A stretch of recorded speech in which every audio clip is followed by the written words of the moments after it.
Hello दोस्तों, राधे राधे, नमस्कार, प्रणाम, हार्दिक अभिनंदन, बंदन, स्वागत। जितना है भोजपुरिया भाई हमारे देखे वाला, सुने वाला, जाने वाला बानी, सबके गोड़ छू के पल्लगी प्रणाम कर रहल बानी। आप सब कैसन बानी? दुआ करब भगवान से कि आप सब अच्छा रही, हमहूँ अच्छा बानी। लगन चल रहल बाटे, एगो गीत गावे के मन कैलस, कैसन लगी तनी सा सुनी।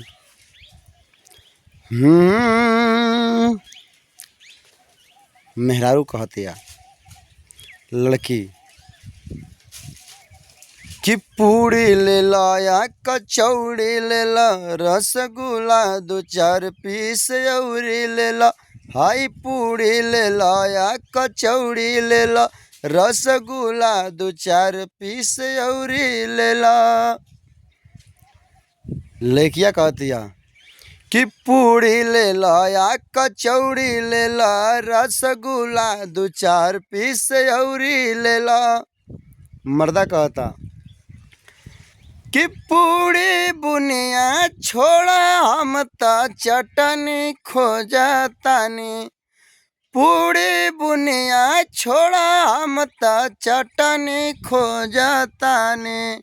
करे जा हम ता तोहरे लेखा पतनी खोजतानी।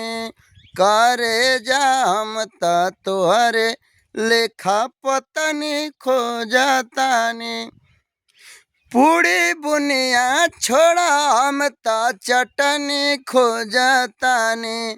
करे जा हम ता तोहरे लेखा पतनी खोजतानी। करे जा हम ता तोहरे लेखा पतनी खोजतानी। एगो मेहरारू और परेशान हो गई बिया, कहले बिया अपने मर्द से। बड़ा मर्द पान खात बाटे, रोज रोज पान खा के कुर्ता बिगाड़ देते बा नया नया। मेहरारू पीछे में बड़ा व्यस्त बिया। एक दिन और हन देती है मेहरारू मर्द से, ई का के ले वाला कुर्ता पर कुली कहतिया कि धोवे में बिगाड़ जाला दहिया के भुरता। धोवे में बिगाड़ जाला दहिया के भुरता, बिगाड़ देला पान खा के नया नया कुर्ता। बिगाड़ देला पान खा के नया नया कुर्ता, बिगाड़ देला पान खा के। धोवे में बिगड़ जाता दहिया के भुरता। धोवे में बिगड़ जाला दहिया के भुरता, बिगाड़ देला पान खा के नया नया कुर्ता। बिगाड़ देला पान खा के नया नया कुर्ता। मर्द कहले बा ढेर जनी बोला गरम होत बा खोपड़िया। ढेर जनी बोला गरम होत बा खोपड़िया।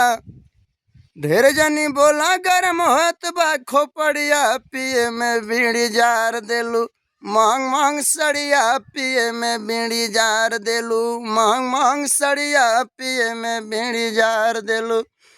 ढेर जनी बोला गरम होत बा खोपड़िया।